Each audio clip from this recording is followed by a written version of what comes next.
Manusia itu ada sifat senang dan ada sifat sedih. Tetapi sedih jangan membuat kita terlena. Dan biasanya kalau orang sedih itu selalu mengurung diri, kebanyakan murung atau apa. Tapi coba perlahan, sebab hari pertama kita sedih, kita bawa aja tidur dulu.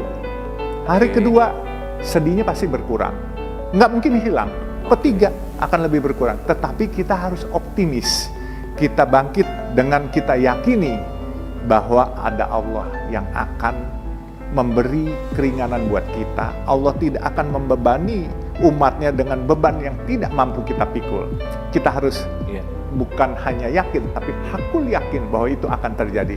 Seiring berjalannya waktu, masalah teka-terukan kita makin berkurang, sehingga optimisme akan mulai bangkit, dan ini kita harus gerakan dengan positif. Biasanya orang kalau sudah terpuruk, lalu berpikir mau yang negatif aja. Nah itu kita harus kuasai. Di dalam diri kita itu ada dua kekuatan Tuhan, kekuatan setan.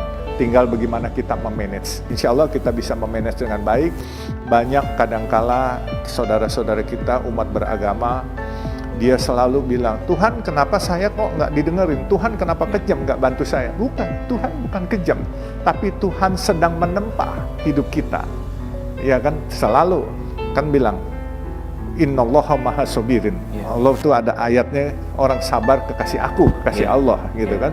Nah, jadi dia melihat kesabaran kita. Begitu kita sabar sedikit lagi, datanglah masa kebahagiaan. Jadi nggak usah pesimis, tetap harus optimis. Nah, kadangkala kita perlu curhat, perlu konsultasi kepada orang-orang terdekat.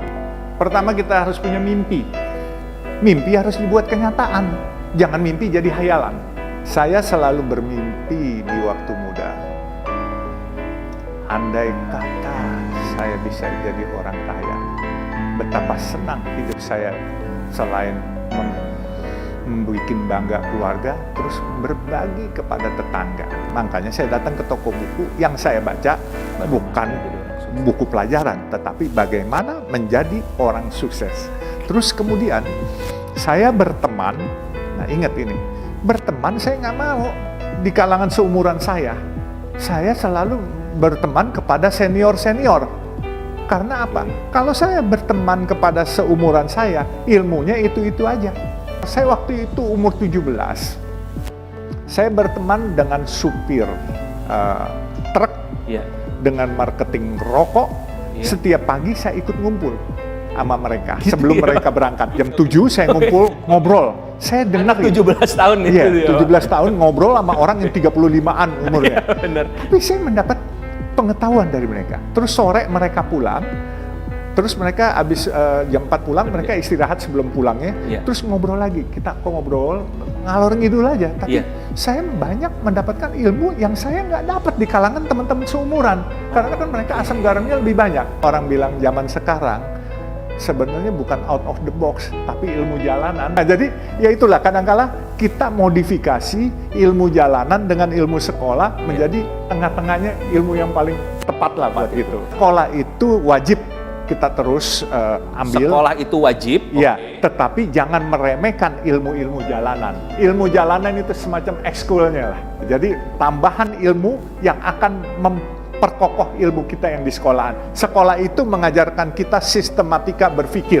Harus itu, ilmu itu kan nggak harus di sekolah saja, tetapi kadangkala kita bisa nonton game, nonton TV, kita ambil baik-baiknya. Makanya jangan suka nonton film horor. Oh gitu ya Pak?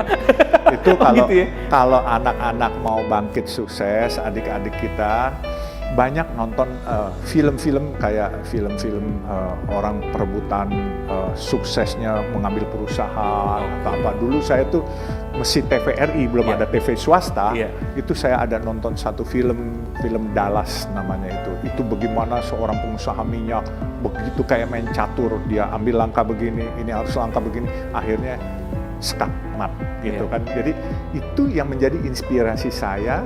Karena waktu itu TV cuma satu, jadi hari-hari nonton itu, sehingga saya mulai implementasikan di dalam kehidupan. Mimpi penting, tapi buatlah mimpi itu jadi kenyataan.